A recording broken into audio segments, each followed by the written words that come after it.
खिलने क्यों न जाए तू हो री रे रसिया खिलने क्यों न जाए तू हो री रे रसिया पूछे है तुम्हें सारी खुइयां कहाँ है बदरी की Dulhania Dulhania.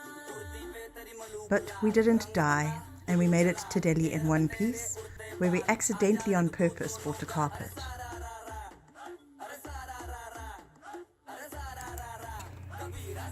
This day was a very, very special day. Not only was it the birthing day of the boy child, but it was also the spring festival of Holi in India. Holi festival is celebrated with lots of colors and lots of music, and everybody's fair game. You can throw the Holi colors at absolutely anyone, at the rich and the poor, the old and the young, males and females, and you'll get strangers coming up to you in the middle of nowhere and blessing you. We celebrated Holi with the guys from the bed and breakfast where we were staying, who had arranged a whole festivity with the orphanage that they are affiliated to in the Lodi Gardens, and that's quite spectacular. We had a really great time. Everybody got completely and utterly drenched in colours, except for Ed.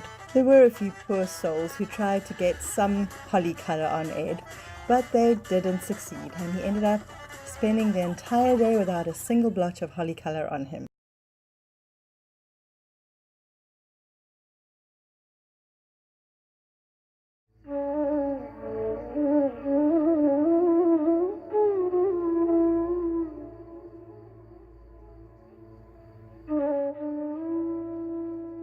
Landing in Goa from Delhi gave us our first insight into the south of India.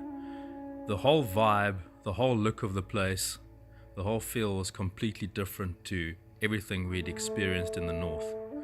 It was very green, very lush, hot, very humid, but a lot more laid back, with a lot less of the population density which we'd experienced in most northern cities.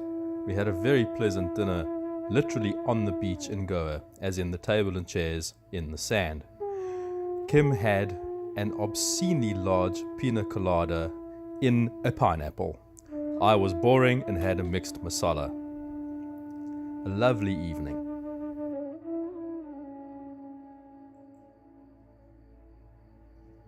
As Indian train journeys go, you could pick a worse one to do than that from Goa to Kozikhode, which is spelt Kozikhode, but don't say that because only tourists call it that. It is Kozikhode.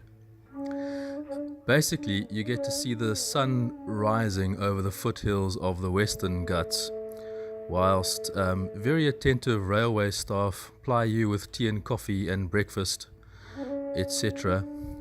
Look, it's not luxurious, but it's pretty comfortable.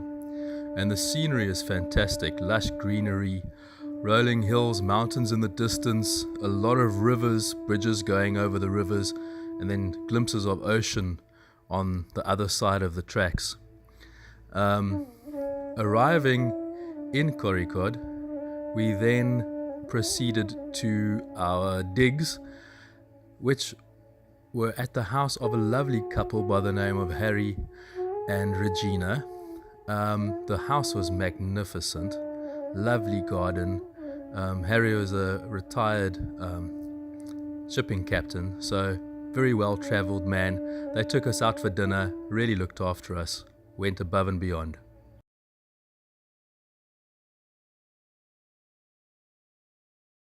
If anybody comes across this man, you have my full permission to punch him in the throat for trying his best to kill us. This is what we had to deal with. Doesn't seem like the traffic is going really fast, but I assure you that that was fast enough to be frightened out of your wits. Anyway, if it had been going any faster, we probably wouldn't have made it out of there alive.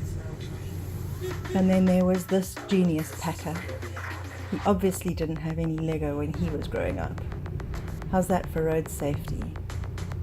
I couldn't believe my eyes when I saw this motorbike overtaking. I thought that this load was going to topple over at any minute, and then this motorbike still overtook. Yeah. R.I.P.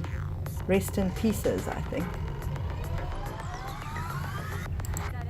How's this? I mean, like, how close is this to the truck? It's crazy. And we were behind that, and then we were overtaking it, and I was like, what the actual fudge-tickles is this man trying to do? I'm pretty sure that he was hell-bent on some suicide mission.